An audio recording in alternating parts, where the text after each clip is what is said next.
Hey everyone, it's Bradford, your carnivore curmudgeon, and just in case you don't know, I am an actual carnivore. I am not an actual curmudgeon, mostly.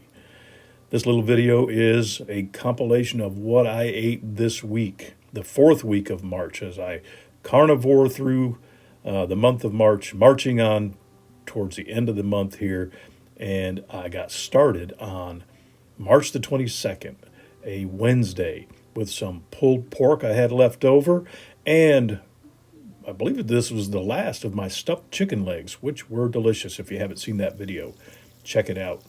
And that evening, I had some leftover steak, so I cubed it up, fried it up in a pan with some butter, and had a really outstanding leftover steak with egg scramble.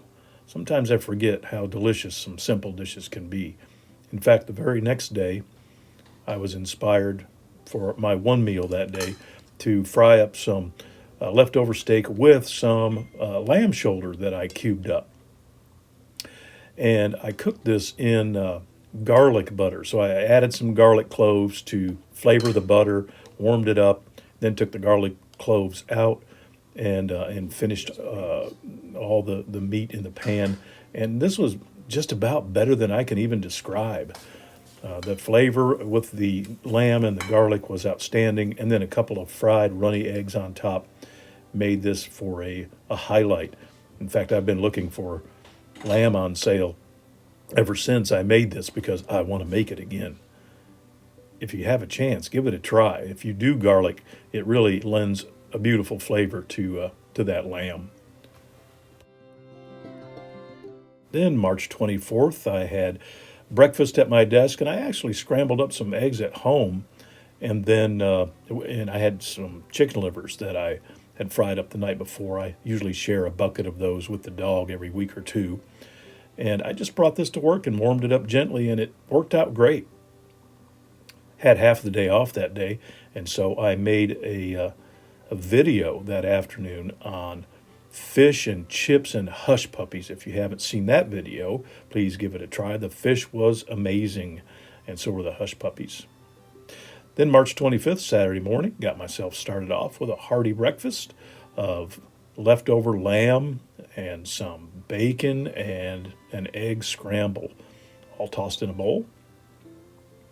And I didn't fry the fish that I had left from the video the day before. I actually baked this on the grill in some foil, and then had some of the leftover Hushpuppies, which were probably my favorite part of the whole fish and chips thing. But the fish was really good. Now, Sunday, March 26th, was probably an epic day in my mind, food-wise. I had this omelet that I made, and it was just so good. It's kind of like an open-faced omelet. It had two scrambled eggs on the bottom, and then some smoked pork neck on the top. And then on the top of that, I had two fried eggs, which may sound strange, but that creamy, runny egg on top of the rest just made it the best. I didn't miss any cheese or anything because of the texture. And then that's hog jowls on top, which is similar to bacon, but fattier, more like pork belly. And then that evening, because that was such a hearty breakfast, I had two bacon cheeseburgers and two hard-boiled eggs, and employing my new method of putting the cheese on top of the bacon so it doesn't skitter away from me on my plate. March 27th, Monday, I had a pretty sizable breakfast. It was mid-morning, actually closer to noon, but I had a couple of leftover meatballs, two leftover pork chops, some ham slices, obviously a hard-boiled egg and some cheese. I guess I was hamming it up that morning, which I've been accused of before.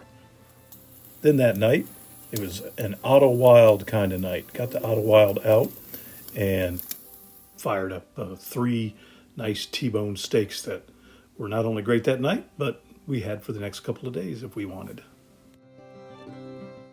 And that brings us to the last day of the 4 weeks. So at my desk, I had a nice breakfast of some smoked venison neck. There's a pork chop underneath there, and a little bit of ham and a hard-boiled egg with a big blob of butter on top, which made everything better.